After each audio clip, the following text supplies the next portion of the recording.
हरिओम, राधे राधे, जय श्री कृष्णा।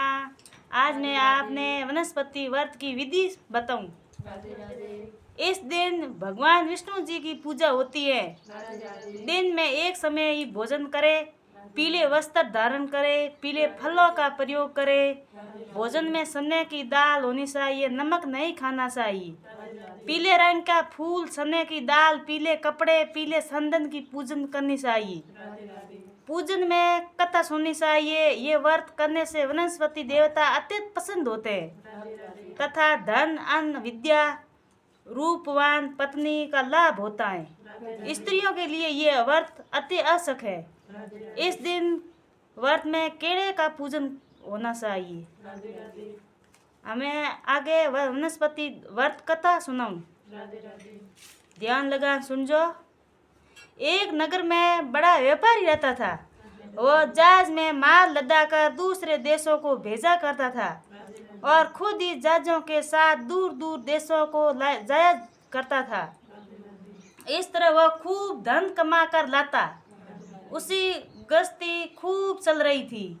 वो दान भी खूब जीव खोल कर करता था, परंतु उसका इस तरह से दान देना उसकी पत्नी को बिल्कुल पसंद नहीं था। वो किसी को एक भी दमड़ी देकर खुश नहीं थी। एक बार जब वो सौदागर माल से जहाज को भरकर किसी दूसरे देश को गया हुआ था, तो पीछे से वनस्पति देवता साधु का रूप धारण कर उसकी कंजूस पत्नी के पास पहुंचे और भिक्षा की याचना की। उस व्यापारी की पत्नी ने वनस्पति देवता से कहा, महात्मा जी, मैं तो इस दान पुण्य से बहुत तंग आ गई। मेरा पति सारा धन दान व्यर्थ ही नष्ट करता है। आप कोई ऐसा उपाय कीजिए जिससे हमारा सभी धन नष्ट हो जाए। इससे न तो धन लूटेगा और न मुझे दुख होगा।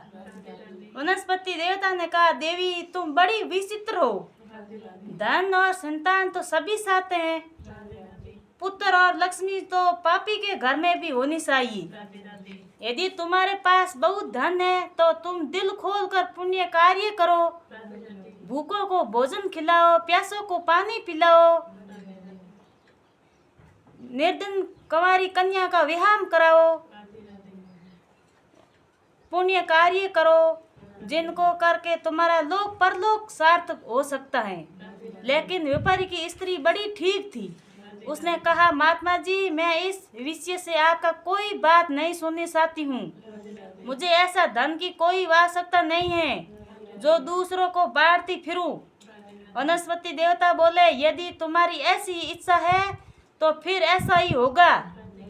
तुम 7 वनस्पतिवार गोबर से घर लीप कर पीली मिट्टी से अपने केशों को धोना, भोजन में मांस मंदिर में ग्रहण करना, कपड़े धोना, बस तुम्हारा सारा धन नष्ट हो जाएगा। इतना कहकर वनस्पति देवता अंतर्ध्यान हो गए। उस औरत ने वनस्पति देवता से कहा अनुसार 7 वनस्पतिवार वैसा ही करने का निश्चय किया। केवल 6 गुरुवार बीतने पर ही उसे स्त्री का संपूर्ण धन नष्ट हो गया। वो स्वयं परलोक सिधार गई। उधर माल से भरा उसके पति का जहाज समुद्र में डूब गया। उसने बड़ी मुश्किल से लकड़ी के तख्तों पर बैठकर अपनी जान बचाई। वह रोता धोता अपने नगर में वापस पहुंचा। वहां आकर उसने देखा कि उसका सब कुछ नष्ट हो गया। उसी व्यापारी ने अपनी पुत्री से सब कुछ समाचार पूछा। लड़की ने पिता को उस साधु वनस्पति वाली पूरी कहानी सुना दी।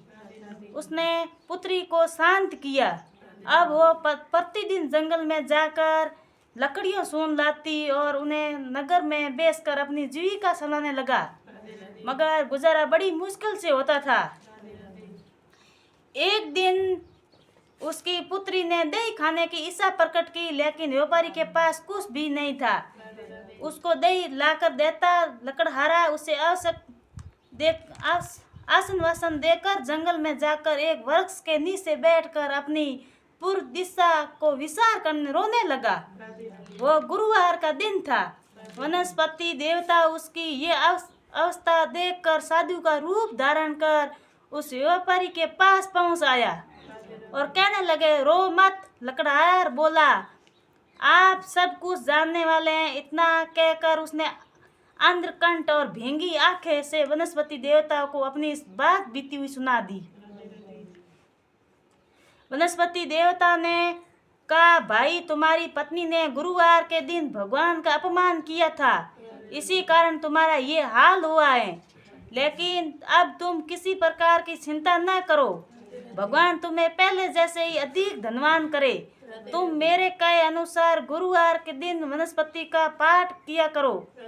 2 पैसे के सन्ने मूंगा मंगवाकर जल के लोटे में बांट दो और खुद अमृत पान किया करो, प्रसाद खाया करो। भगवान तुम्हारी सब मनोकामना पूर्ण करेंगे।